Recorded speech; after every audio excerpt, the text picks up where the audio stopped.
Livro do Jogador, Parte 2, Jogando o Jogo, Capítulo 8, Aventurando-se, Episódio 55, Tempo e Movimento.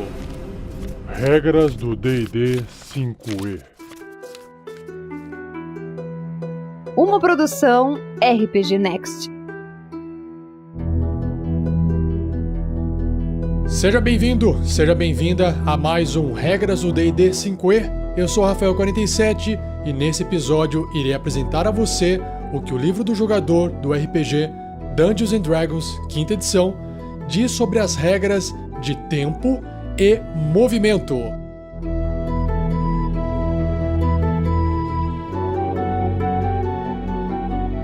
Seja você também um guerreiro ou uma guerreira do bem. Para saber mais, acesse padrim.com.br/rpgnext ou picpay.me/rpgnext.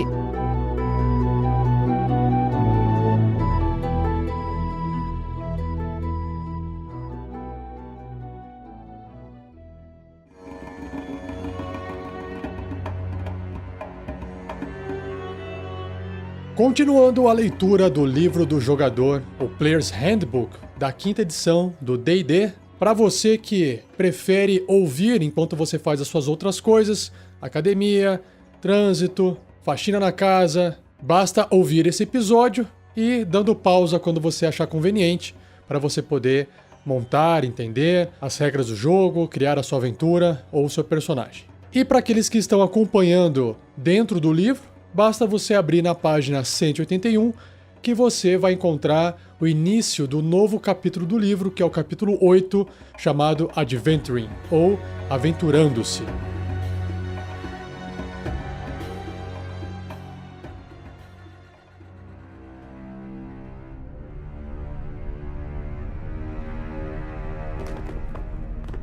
Investigar a antiga tumba dos horrores, esgueirar-se através das estreitas vielas de águas profundas Waterdeep, abrir uma nova trilha através das densas florestas da Ilha do Pavor, essas são as coisas de que são feitas as aventuras de Dungeons & Dragons. Um personagem desse jogo pode explorar ruínas esquecidas e terras desconhecidas, descobrir segredos obscuros e planos sinistros, além de matar monstros perversos.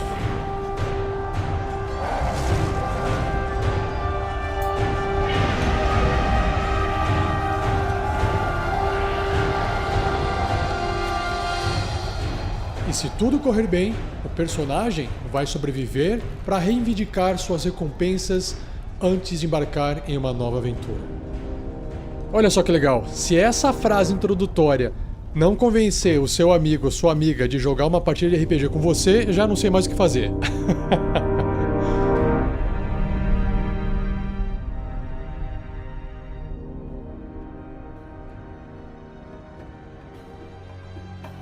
Continuando. Esse capítulo aborda os conceitos básicos de uma vida de aventuras, desde a mecânica da movimentação até as complexas interações sociais. As regras para o descanso também estão nesse capítulo, juntamente com uma discussão sobre quais as atividades um personagem pode realizar entre suas aventuras. Não importa se os aventureiros estão explorando uma masmorra empoeirada ou as complexas relações de uma corte real. O jogo seguirá um ritmo natural, conforme descrito na introdução do livro. Então nós temos aqui 3 coisas que vão acontecer de forma cíclica. 1. O mestre descreve o ambiente, a cena. 2. Os jogadores escrevem o que eles desejam fazer. E 3. O mestre narra os resultados de suas ações. Normalmente, o mestre utiliza um mapa como esboço da aventura, acompanhando o progresso dos personagens na medida que eles exploram os corredores da masmorra ou regiões selvagens. As notas do mestre, incluindo a legenda do mapa, descrevem o que os aventureiros encontrarão assim que entrarem em cada nova área. Às vezes, a passagem do tempo e as ações dos aventureiros determinam o que acontece. Por isso, o mestre pode usar uma linha do tempo ou um fluxograma para acompanhar o seu progresso em vez de um mapa. Então, aqui fica a cargo de cada um dos jogadores, principalmente do mestre, em preparar a aventura do jeito que achar melhor, usando o mapa ou não usando o mapa, fazendo anotações num pedaço de papel, ou escrevendo extensas linhas e palavras e frases de personagens num caderno, ou usando até uma ferramenta digital, virtual, para que todo mundo possa acessar aquilo online e jogar também à distância. E se você quiser conhecer mais um pouco sobre essa questão de mapas virtuais, mesas digitais, na data de publicação desse episódio, eu, Rafael47, estou fazendo uma live no YouTube de preparo de uma aventura que ela vem pré-feita, né, que do inglês é pre-made ou pré-construída, para que você possa utilizar ela dentro da ferramenta digital chamada Roll20. Ela já vem praticamente inteira pronta, basta você ler e adaptar algumas coisas para você poder começar a jogar sem ter que gastar horas e horas de preparo numa aventura. Então, confere lá em RPG Next Channel no YouTube que você vai encontrar esse vídeo que eu tô demonstrando como é que funciona essa aventura pronta dentro do Roll20. Bom, agora a gente vai entrar então no que o livro descreve sobre o tempo. Em situações em que manter o controle da passagem do tempo é importante, o mestre determina o tempo que uma tarefa requer. O mestre pode usar uma escala de tempo diferente dependendo do contexto da situação. O que é uma escala diferente? Às vezes ele está falando uma coisa e aí toda aquela fala ocorreu em 1 segundo, por exemplo. Porque ele estava pensando, igual anime, quando às vezes o cara tá indo dar um soco e ele tá refletindo sobre a vida dele inteira naquela fração de segundo. Ou o contrário, né? Você quer acelerar o tempo. O jogador saiu de um ponto A, de uma cidade, tá indo para outra cidade, e você não quer que ele gaste os 3 dias, né, 72 horas realmente falando o que ele tá fazendo. Então, você vai deformando o tempo de acordo com cada situação. E o livro continua. No ambiente de uma masmorra, o movimento dos aventureiros pode acontecer em uma escala de minutos. É necessário cerca de 1 minuto para passar por um longo corredor, mais 1 minuto para verificar se há armadilhas na porta no final do corredor, e uns bons 10 minutos para vasculhar a câmara atrás de algum objeto interessante ou valioso. Então, se você está jogando uma aventura dentro de uma masmorra e tem lá 6 salas, no mínimo, os aventureiros vão precisar gastar 1 hora para poder vasculhar todas essas 6 salas dentro de uma masmorra. Um outro exemplo. Em uma cidade ou região selvagem, muitas vezes é mais apropriado usar uma escala de horas. Aventureiros ansiosos para chegar à torre solitária no coração da floresta podem percorrer os 24 quilômetros que os separam da torre em um pouco menos de 4 horas. Para viagens mais longas, uma escala de dias funciona melhor. Seguindo a estrada do portão de Baldur, que é o Baldur's Gate, até Águas Profundas, até Waterdeep, os aventureiros viajam por 4 dias sem qualquer interferência até uma emboscada goblin interromper sua jornada. Por fim, em combate e outras situações que exigem um ritmo acelerado, o jogo se baseia em rodadas, um espaço de tempo de 6 segundos descrito no capítulo 9, que eu vou falar para vocês em episódios futuros do Regras do D&D 5e.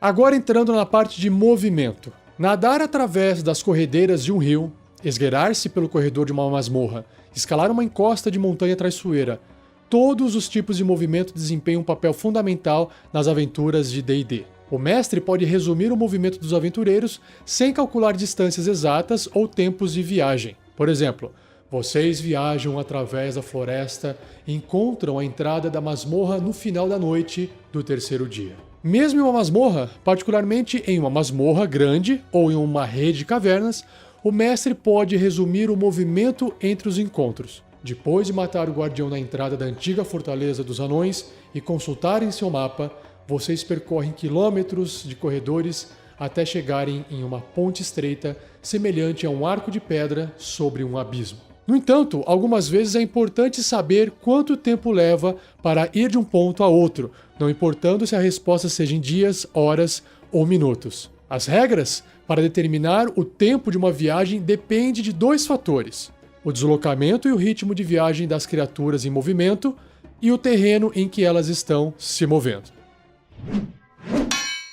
Então vamos entender primeiro como é que funciona o deslocamento, que aqui no livro em inglês está como speed, que também é velocidade. Cada personagem e monstro possui uma velocidade, um deslocamento, que é a distância em metros que o personagem ou monstro pode andar em uma rodada. Se você estiver jogando o jogo na versão inglês, essa distância é calculada em pés. E um pé é mais ou menos 30 centímetros. Então, basicamente, 3 pés vai dar 1 metro. 5 pés, mais ou menos arredondando, 1,5 metro. Esse número pressupõe pequenas explosões de movimento energético no meio de uma situação de risco de vida. As regras seguintes, que eu vou falar agora, determinam o quanto um personagem ou monstro pode se mover em 1 minuto, ou seja, 60 segundos, 1 hora ou 1 dia. Então vamos ver como é que a gente trata o ritmo de viagem dos personagens numa aventura. Durante uma viagem, um grupo de aventureiros pode se mover em um ritmo normal, rápido ou lento, como mostrado na tabela Ritmo de Viagem, que eu vou ler para vocês daqui a pouquinho. Essa tabela indica a distância que um grupo pode se mover em um determinado período de tempo e qual o efeito do ritmo de viagem.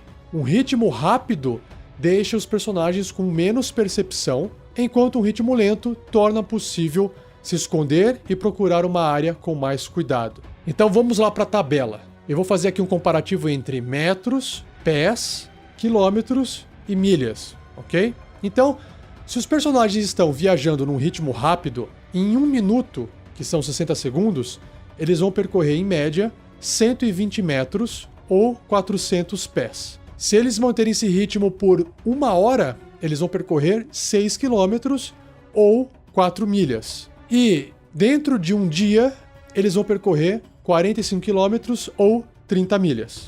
Repara o seguinte, que enquanto os personagens estão percorrendo 6 quilômetros em 1 hora, durante o dia eles não estão usando 24 horas, porque não tem como uma pessoa ficar por 24 horas num ritmo rápido percorrendo.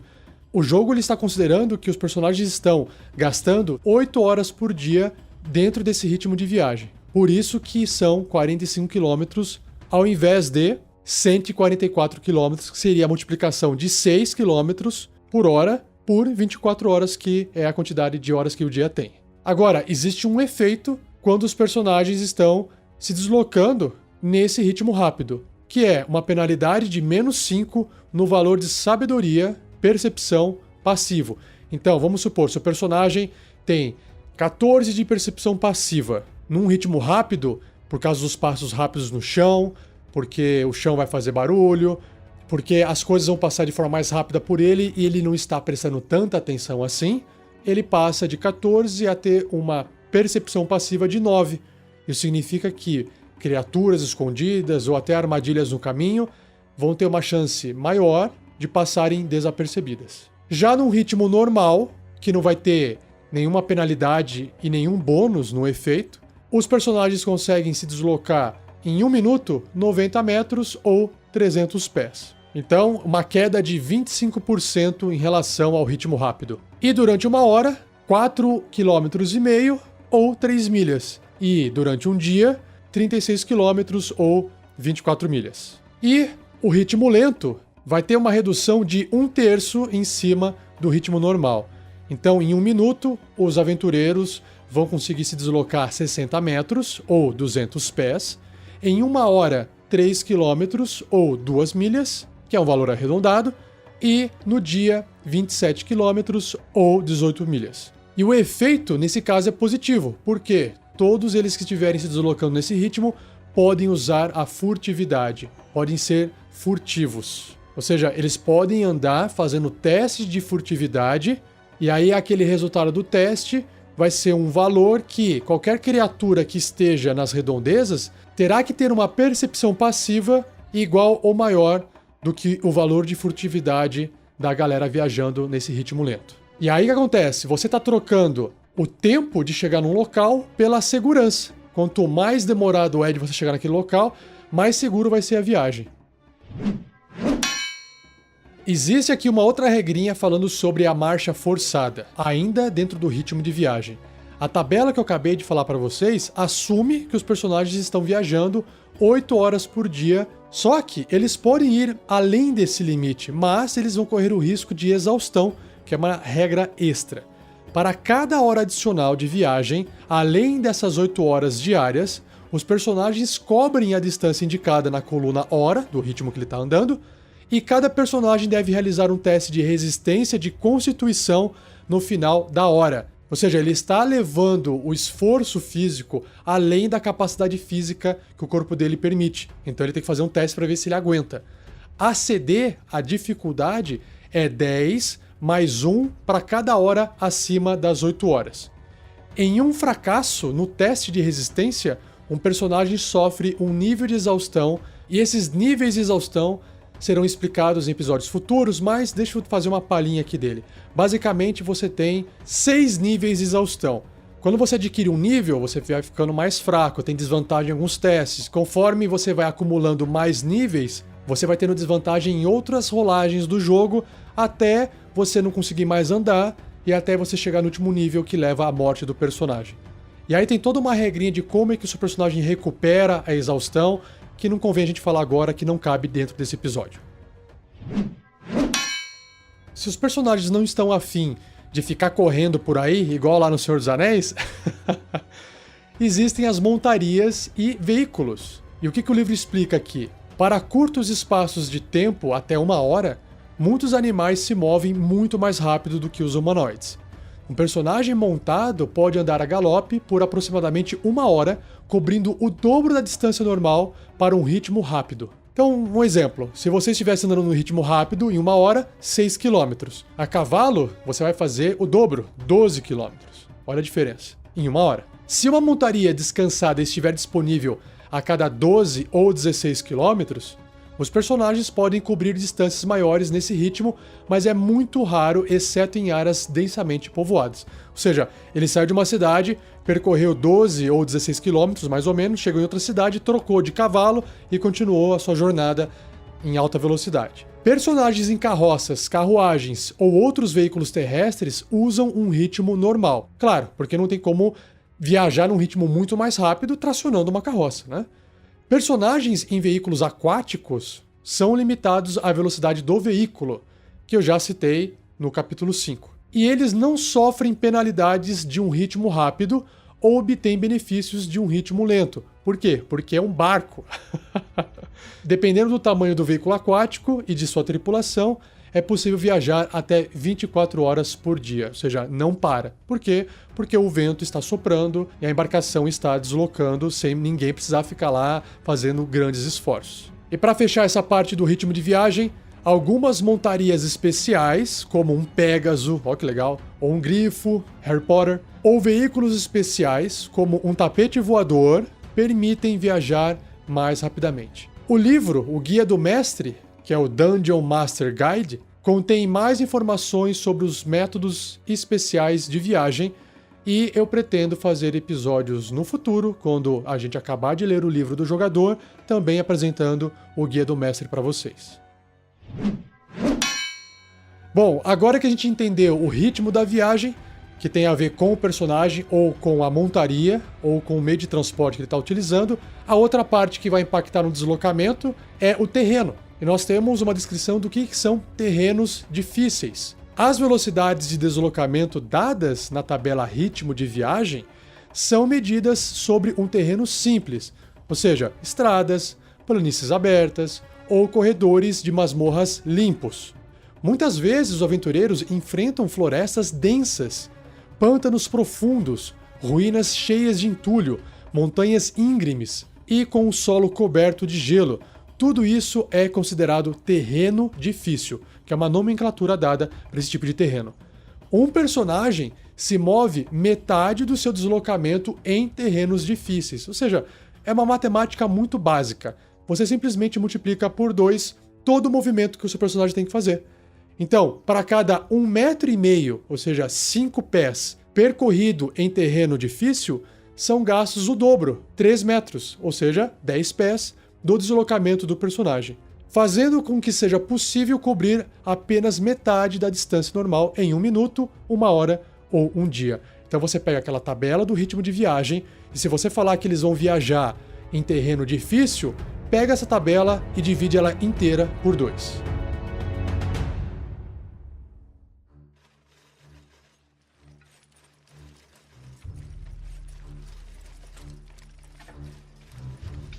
Agora a gente entra numa parte do livro que são os tipos especiais de movimento. Mover-se em masmorras perigosas ou áreas selvagens muitas vezes envolve mais do que simplesmente andar. Os aventureiros podem ter que escalar, rastejar, nadar ou saltar para chegar onde desejam. Então vamos lá, sobre a escalada, sobre a natação e sobre o rastejamento. Enquanto o personagem estiver escalando ou nadando, cada 1,5 metro de deslocamento custa 1,5 metro adicional. E se tiver em terreno difícil, são 3 metros adicionais. A menos que uma criatura tenha um deslocamento de escalada ou de natação. Por exemplo, uma aranha, ela tem um movimento ou um deslocamento que é de escalada. Ou seja, ela anda numa velocidade no chão e se ela estiver na parede, ela vai andar da mesma forma, na mesma velocidade. Um peixe tem velocidade de natação. Um tubarão, uma baleia, tem velocidade de natação. O deslocamento deles é calculado por uma criatura que consegue nadar na água tranquilamente. A critério do mestre, subir uma superfície vertical, escorregadia ou com poucos lugares para segurar-se, exigirá um sucesso em um teste de força atletismo. Eu até arrisco dizer aqui que às vezes nem dá para escalar. Da mesma forma, nadar qualquer distância em águas agitadas pode exigir sucesso em um teste de força atletismo também. Então repare que o livro deixa aberto, ele dá sugestões, mas quem vai julgar se aquilo faz sentido ou não é o mestre. Às vezes você fala assim, o mar está muito agitado. Então você ainda vai fazer um teste de força atletismo para poder nadar com desvantagem. Então você pode usar toda a regra que eu já expliquei até aqui a seu favor. Então vamos agora para a explicação de cada tipo de movimento especial, começando com o jumping, ou saltando. A força determina a distância que um personagem pode saltar. Então nós temos 2 tipos de salto. O salto longo, o salto em distância, e o salto em altura, que é o high jump. Quando você realiza um salto em distância, você cobre uma distância igual ao seu valor de força. Vamos supor, você tem força 15. Então você vai pegar 15 e vai multiplicar por 0,3 metro. Por que é 0,3? Porque em inglês ele multiplica por 1 pé. E 1 pé, 30 centímetros, ou seja, 0,3 metro. Então fica mais fácil você calcular primeiro em pés. Eu tenho força 15, então são 15 pés. E aí pega 1/3 disso. Então 15 pés, 1/3 são 5 metros, ok? Só que, atenção, isso se o personagem percorrer no mínimo 3 metros, ou seja, 10 pés, antes de fazer o salto. Ou seja, ele tem que fazer uma corridinha para poder ganhar impulso e poder fazer esse salto do exemplo de 5 metros com uma força 15.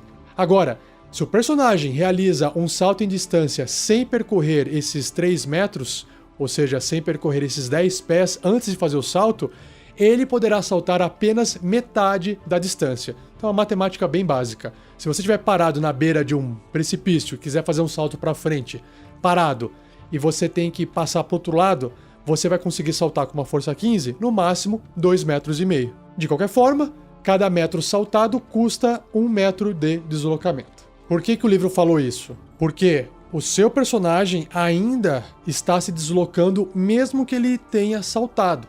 Então, se ele correu, vamos supor, ele se desloca 18 metros, e aí ele está numa parte da montanha, perto de um precipício, e a intenção dele é correr e saltar da ponta desse precipício para o outro lado. Se ele percorreu os 18 metros e 18 metros acabou bem na beiradinha do precipício, e ele não tem mais o que fazer naquele turno dele, ele passa a vez, todo mundo vai jogar, depois volta nele, e aí ele vai fazer o salto para poder usar o deslocamento que ele tem do próximo turno, para ele poder continuar se deslocando. Deu para entender? Ou seja, para todos os efeitos ele está em movimento correndo, tá bom? Continuando aqui, essa regra do salto em distância, ele assume que a altura do salto não é importante. E mais, o livro sugere que, se o mestre quiser, o personagem precisa passar em um teste de força atletismo com dificuldade 10 para superar, para poder passar por cima de um obstáculo baixo e não mais alto do que 1/4 da distância percorrida no salto. Ou seja, você está saltando aquele buraco de 5 metros, o exemplo que eu dei? Então, 1/4 disso dá 1,25 m. E aí, se você estiver correndo e tiver um obstáculo de 1,25 m de altura e você quiser pular por cima disso, vamos supor que seja um halfling. O halfling tem essa altura, até menos, um anão pode ter essa altura. Então você quer correr, pular por cima de um anão. Então você tem que correr os 3 metros, uma força 15 você consegue saltar 5 metros e para poder passar por cima de um anão você faz um teste de força atletismo com dificuldade 10. Se você falhar no teste, vai bater no anão e os dois caem no chão, por exemplo. Tá bom? Agora, quando o seu personagem aterrissar em um terreno difícil, então ele pulou de uma montanha e caiu num lodo, caiu no meio da floresta, assim, daquela mata fechada. O personagem precisa passar em um teste de destreza, acrobacia, com dificuldade 10, para aterrissar em pé. Caso contrário, ele vai cair no chão, porque ele vai tropeçar e não vai conseguir se equilibrar e vai com a cara no chão. Já o outro tipo de salto é o salto em altura. Quando o seu personagem realizar um salto em altura, ele saltará no ar uma quantidade de metros igual a 0,3 multiplicado por 3 mais o modificador de força.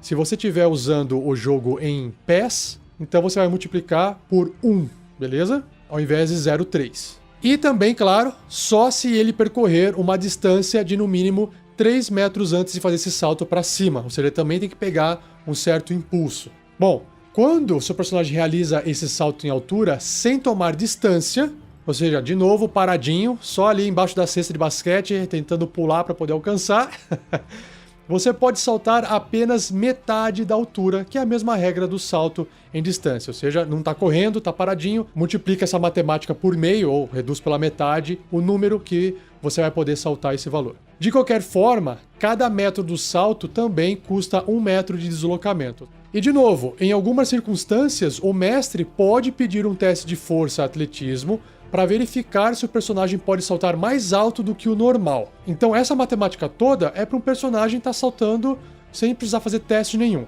Agora, quer fazer um esforço a mais? Você pode colocar uma dificuldade de 10, mas para cada metro ou para cada pé, aumenta 1 de dificuldade. Se ele conseguir atingir aquele valor, ele consegue saltar um pouco mais alto. Por fim, o personagem pode estender os braços metade da sua altura durante o salto. Assim, ele poderá alcançar uma distância igual à altura do salto mais 1,5 vezes a altura do próprio personagem. Então, para você poder fazer um cálculo mais certinho de qual altura o seu personagem poderá alcançar.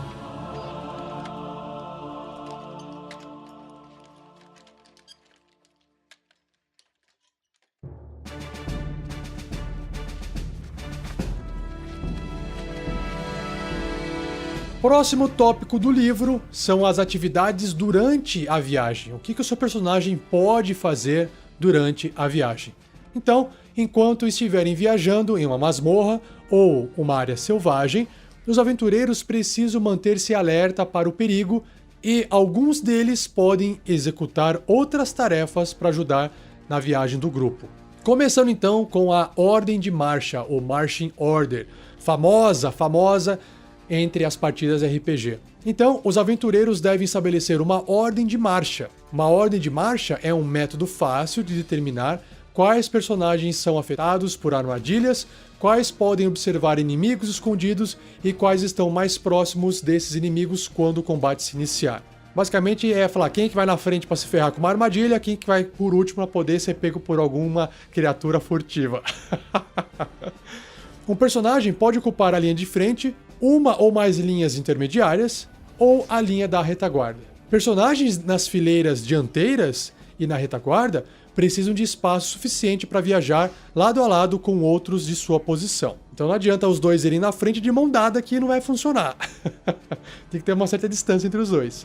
Quando o espaço é muito apertado, tipo num corredor de uma masmorra, por exemplo, a ordem de marcha deve mudar, geralmente movendo os personagens para uma posição intermediária. Em outras palavras, um personagem que está indo na frente tem que ser o único personagem aí na frente, porque o outro que gostaria de ir junto com ele não tem espaço para poder ir se deslocando de maneira eficaz, fazendo as suas ações e tem que andar logo atrás. E o livro traz uma nota aqui que é menos de 3 linhas. Se um grupo de aventureiros organiza sua ordem de marcha com apenas 2 fileiras, terão uma linha de frente e uma retaguarda. Se há apenas uma linha, ela é considerada linha de frente. É como se todos estivessem andando lado a lado, fazendo uma patrulha ou vasculhando a floresta em busca de, sei lá, uma pessoa perdida. Então todos eles estão andando em linha. Essa aqui é a linha. Agora, se você quebrou 2 linhas em 3, a primeira linha que está na frente, ela tá fazendo essa patrulha ou tá vasculhando, e a linha de trás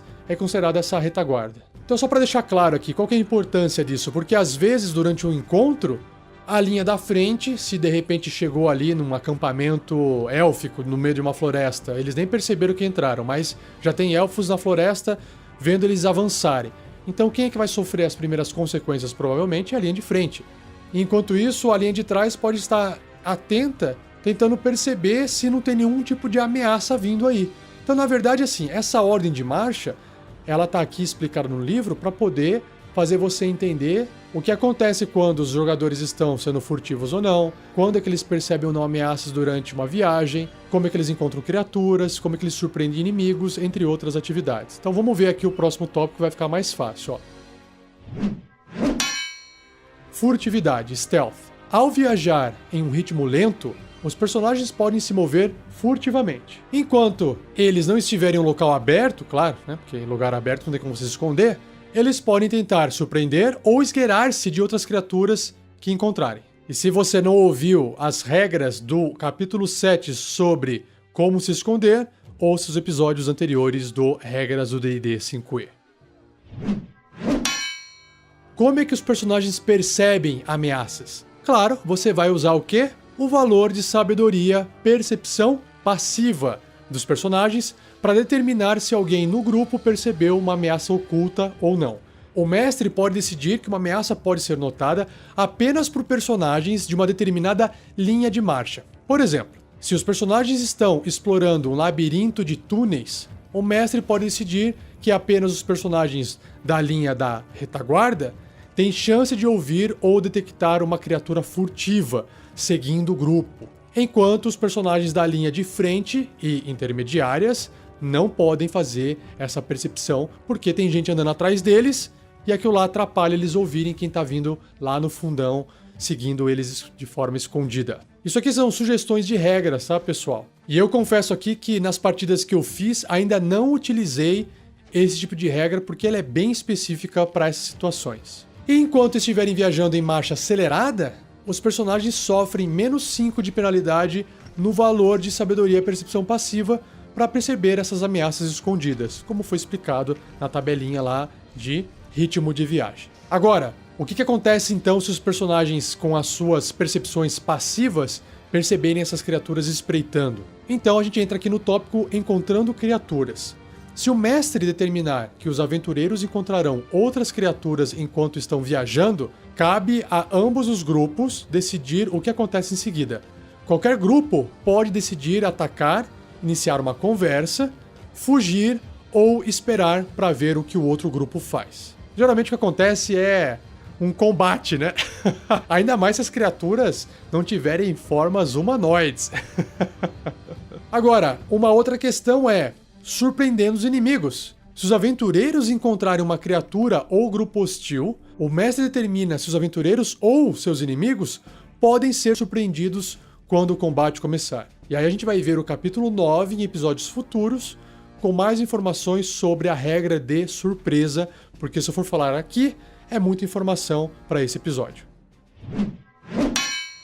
E para fechar esse cast, eu vou trazer aqui quais são as outras atividades que os personagens podem fazer. O livro diz o seguinte: personagens que voltem sua atenção para outras tarefas enquanto eles estão viajando, eles não estão focados em viajar, se preocupando com o perigo. Então esses personagens não contribuem com o valor que eles têm de sabedoria e percepção passiva para perceber ameaças ocultas. No entanto, um personagem que não está prestando atenção ao perigo pode realizar uma das seguintes atividades ou alguma outra atividade com a permissão do mestre, que são elas: navegar, desenhar um mapa, rastrear ou fazer o forage, que é foragear. Então reparem que fica claro que o personagem que possui o maior valor de sabedoria e percepção passiva é o personagem mais indicado para não ficar fazendo outras atividades, apenas ir conduzindo o grupo por um caminho, prestando atenção no caminho para ver se não vai ser pego numa emboscada, por exemplo. Mas vamos ver o que representa o navegar. O personagem pode tentar impedir que o grupo se perca, realizando um teste de sabedoria, sobrevivência, quando o mestre exigir. E aí, o guia do mestre tem regras para determinar se o grupo se perde ou não. Então, se você quiser aumentar a complexidade desse tipo de viagem, basta você ver o livro Guia do Mestre, que é o Dungeon Master Guide. Já a atividade de desenhar o mapa, o personagem pode desenhar o mapa e ajuda os personagens a voltar para o seu curso, caso eles se percam. E não é necessário nenhum teste de habilidade. Então, basicamente, você está destinando um personagem para desenhar um mapa e eles não vão se perder caso eles precisem voltar de onde eles vieram, por exemplo. O rastrear, que é o track, um personagem pode seguir os rastros de outra criatura realizando um teste de sabedoria, sobrevivência, quando o mestre exigir. E também o Dungeon Master Guide, o Guia do Mestre, tem mais regras para rastreamento. E por fim, o forragear é onde o personagem pode manter-se atento às fontes de comida e água, realizando um teste de sabedoria, sobrevivência, quando o mestre exigir também. E aí, de novo, o Guia do Mestre vai trazer mais regras para a busca de suprimentos para suas aventuras. Assim, eu acho que o bom senso durante o seu RPG vai resolver a maioria dos problemas dessa questão de outras atividades durante a movimentação, deslocamento, a viagem dos seus personagens entre um ponto e outro, que são pontos distantes.